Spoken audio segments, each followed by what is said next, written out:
Time Out channel, welcome. Right, today I'm going to be talking a little bit about investing in gold. Not my usual kind of video, normally teaching jewellery. If you're new to me, I'm a professional jeweller and I'm showing jewellery making techniques and showing how to make stuff. I mentioned recently on a video about investing in gold and how I didn't really think it's a good idea. So this video is going to go more in depth on that. I'm going to record my computer screen, show you some graphs and stuff, and just tell you why I've come to the conclusion that putting your money into gold might not be as clever as you may have thought. So cool, let's get into it.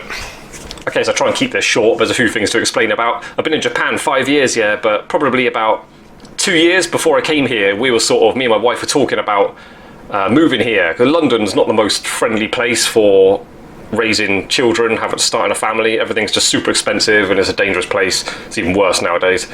So yeah, we wanted to plan to live in Japan, but there's no walk in the park getting that to happen, because obviously been in a job for years, had quite a good income, and then obviously stopping all that, starting again from scratch in another country, like both of us, starting again with nothing, quite difficult. So yeah, I had to take it seriously. Part of that, I had to change myself. While I was in London, for quite a while, I had 3 cars and a motorbike, and also paying for an apartment and with the family and stuff. It was too much. I was sort of overspending every month, so I had to sort all that out. So change my mindset, sell all my toys, stop wasting money wherever possible, and learning about investing my money. So actually, not just saving it, actually making it grow somehow. So starting from scratch, starting from below zero, because I had credit card debts and stuff to pay off. Did all that, and then done quite well over the years. So gold, yeah, it's still recommended to put money in gold. I guess it is quite a safe haven from economic instability. So yeah, many people have got loads of money in gold, but if you, to put it crudely, want to get rich, if you want to actually increase your wealth, it's far from the best place to put all your money.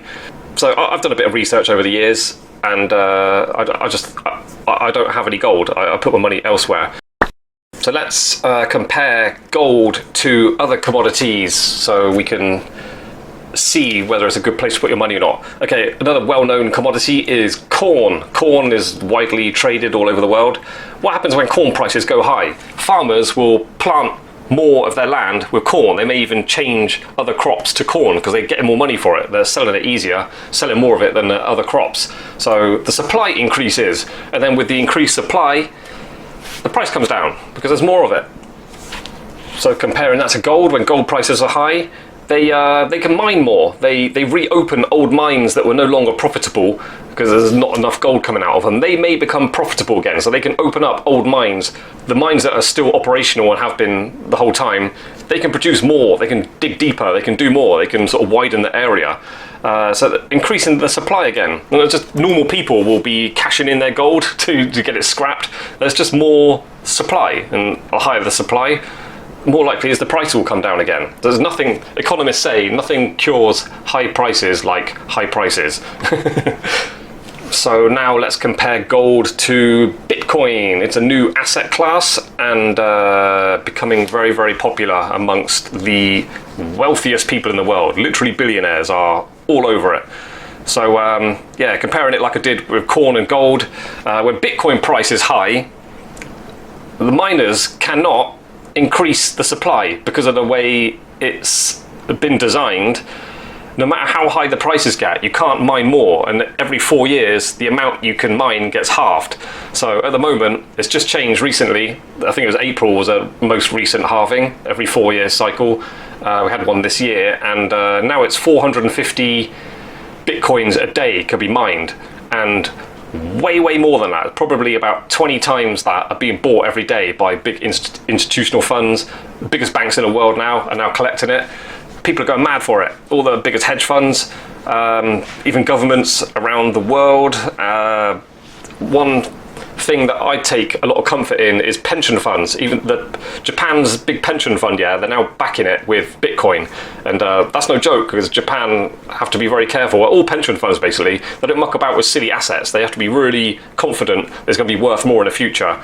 And yeah, I think there's different states in America now. A lot of pension funds are backing their pot of money with Bitcoin. So I take a lot of comfort in that. Yeah, it's more and more people are buying more and more of it, and the supply cannot increase. Okay, so this graph is funny, it makes me laugh.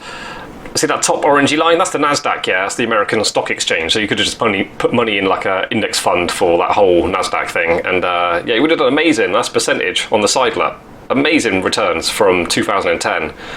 So yeah, next one down was a trash company, like a rubbish collection company. Did pretty well. Look, almost 600%. Look, that was amazing returns on that. It was obviously a really big company, done really well. Done better than McDonald's, look. But even you could have put your money in McDonald's. We're still looking at just under 400% returns, but over 14 years. Remember, this is like a 14-year chart from the start of this chart to now. So pretty good if you put in a lot of money in, like every month, put in hundreds or even 1,000 in, whatever you can afford, or even if you can proper if you've got a proper job where you can like have your living space and live in London and stuff, and still have enough spare to put thousands in every month. Yeah, you do amazingly well. Below that, the bottom one, gold. Look at how poor that is. It's barely gone up. It's like you've barely got the same amount you put in. You may as well just put it in like just put it in the bank. It's hardly grown at all compared to the others. So yeah, gold, not done good at all there. Okay, so this is a good website. This is casebitcoin.com. It shows clearly differences between these investments. It's got Bitcoin, gold, and the S&P 500. It's quite funny to look at it. Like, you've heard of gold prices going up a lot lately, so people are all excited about the money they made in gold. Okay, so 1 year, this is constantly updated, this website. So from today, from a year ago, gold's up 30%, so great, good returns. Bitcoin's up 134%, a little bit better. Gold, over 2 years, gold's 44%, so that's really good. If you've got a lot of money in it, you made a ton. 2 years, 218%, and you go down, it gets mad. 14 years ago, if you put just $1 in Bitcoin, you'd now today have 102 million. Doesn't that bother you? That annoys me. If you just knew about these things a few years ago, you could, instead of just buying a pair of cheap shoes, and you bought Bitcoin instead, you'd be so rich. Of course, if you kept it and didn't touch it. They do joke, it's a bit of a joke, but it's true. The best investors are dead people. the accounts of dead people, they don't touch it. Just the money's in there, they leave it alone. So when you start mucking about and moving things about, trying to make money, actually very rarely works out for you in the long run. You just buy it and you hold it. If you learn about Bitcoin, there's a sort of mentality in the community of just hodling, like hold on for dear life.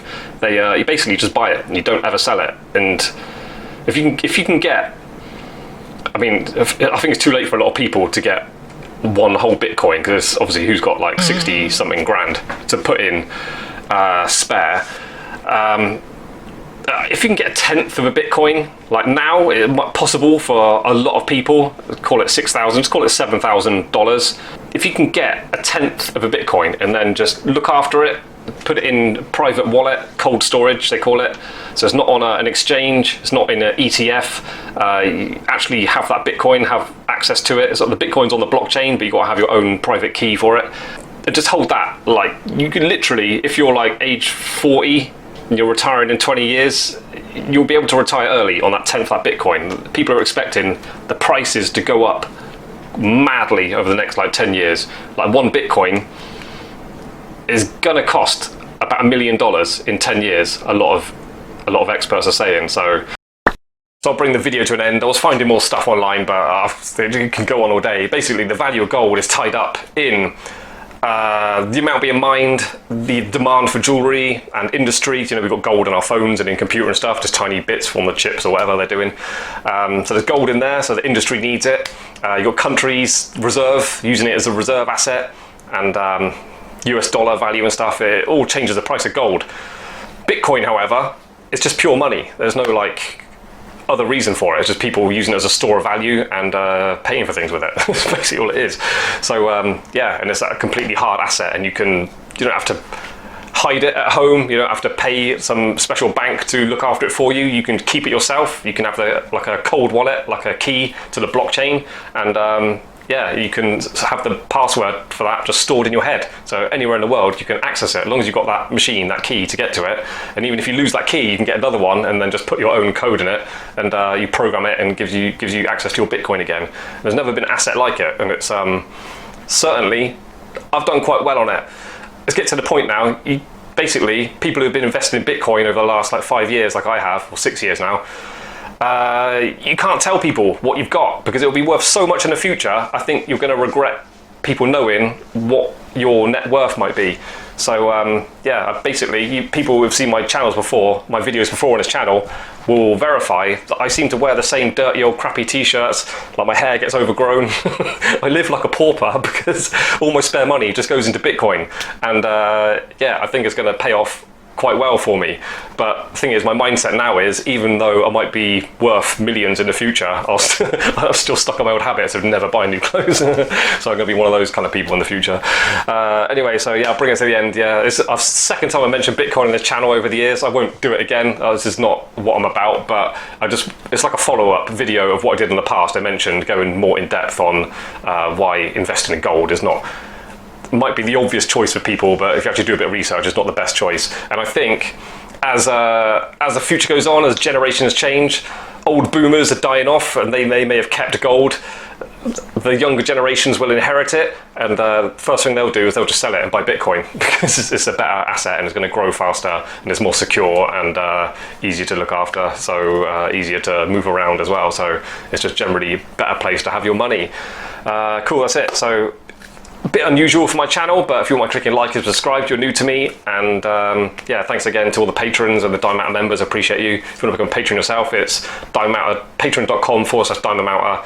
Link in description, and click on that, read about all the benefits of becoming a patron. But if not, hope you just join me again for the next video. So see you then. Bye.